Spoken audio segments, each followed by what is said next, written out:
कोल्हापूर जिल्ह्यातल्या कागल तालुक्यात एका धनगराचा मुलगा आयपीएस अधिकारी झाला। बिरदेव सिद्धप्पा डोणे असे या तरुणाचं नाव आहे। यूपीएससीच्या परीक्षेत त्याने देशामध्ये 551वी रँक पटकावली। बेळगाव सीमा भागात माळरानावर मेंढ्या चारताना त्याने यूपीएससीचा अभ्यास केला। वेगवेगळ्या गावांमध्ये भटकंती करत प्रतिकूल परिस्थितीवर मात करत त्याने हे यश संपादित केलं।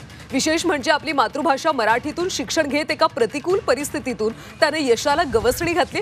त्याच्या या यशाबद्दल समाजातल्या सर्वच क्षेत्रामधून त्याच्यावर आता कौतुकाचा वर्षाव होतो। तर धनगर आता आयपीएस अधिकारी झालाय। कोल्हापूरच्या बिरदेव डोणे यांना 551वी रँक पटकावली। माळरानावर मेंढ्या चारताना त्याने यूपीएससीचा अभ्यास केला आणि यशाला गवसणी घातली। माझ्या विद्यार्थ्यांना एकच आव्हान राहील, व्यसनापासून दूर राहा, चांगल्या मित्रांची संगत ठेवा आणि जे ध्येय ठेवले त्या ध्येयासाठी चांगलं झगडत राहा। आर्थिक अडचणी कधीच तुमचा बाधा बनायला नाही पाहिजेत हे मला वाटते, कारण ज्यावेळी तुमची जिद्द आणि चिकाटी खूप अटमोस्ट असेल त्यावेळी मदतीचे हात तुम्हाला 100% सरसावतील हे माझं मनापासून आणि अगदी मनापासूनचं म्हणणं आहे। कारण माझी सिच्युएशन काही तुमच्या सिच्युएशनपेक्षा खूप जास्त काही वेगळी नाहीये।